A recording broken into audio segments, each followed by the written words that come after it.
एक गांव में श्यामलाल नाम का एक किसान अपनी पत्नी और 3 लड़कों के साथ रहता था। श्यामलाल खेतों में मेहनत करके अपने परिवार का पेट पालता था, लेकिन उसके 3 लड़के आलसी थे, जो गांव में वैसे ही इधर-उधर घूमते रहते थे।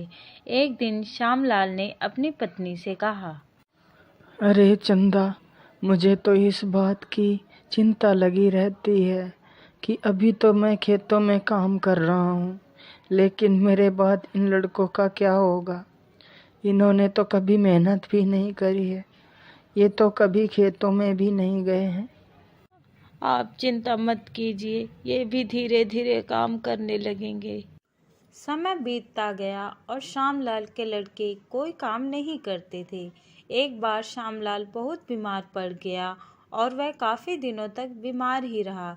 उसने अपनी पत्नी से कहा, अरे चंदा, जरा तीनों लड़कों को बुला कर ले आओ, मुझे उनसे कुछ ज़रूरी बात करनी है। जी, अभी बुला कर लाती हूँ। फिर चंदा तीनों लड़कों को बुलाती है। अरे सुनो बेटा, तुम्हारे पिताजी तुम्हें बुला रहे हैं। जी माँ जी, चलिए। फिर वह तीनों लड़के पिता के पास आ जाते हैं। जी पिताजी, आपने हमें बुलाया, बोलिए क्या बात है।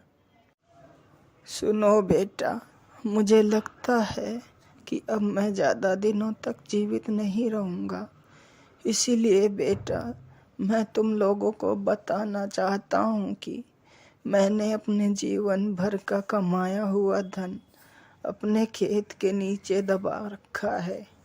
मेरे बाद तुम उसमें से खजाना निकाल कर आपस में बांट लेना। श्यामलाल की यह बात सुनकर तीनों लड़के खुश हो गए। कुछ समय बाद श्यामलाल की मृत्यु हो गई। श्यामलाल की मृत्यु के कुछ दिनों बाद उसके लड़के खेत में दबा खजाना निकालने गए।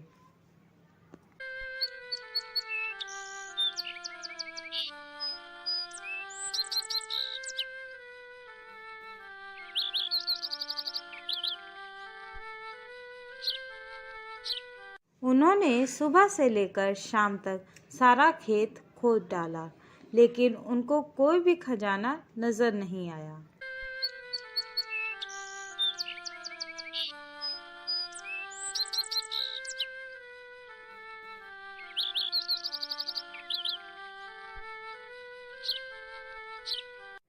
लड़के घर आकर माँ से बोलते हैं, माँ, पिताजी ने हमसे झूठ बोला था, उस खेत में हमें कोई खजाना नहीं मिला।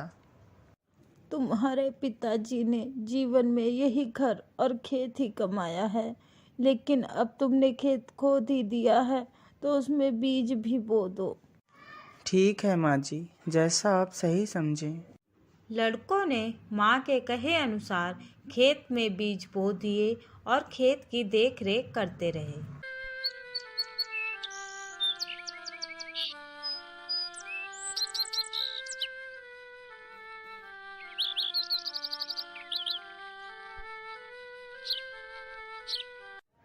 कुछ समय बाद उनके खेत में बहुत अच्छी फसल तैयार हुई।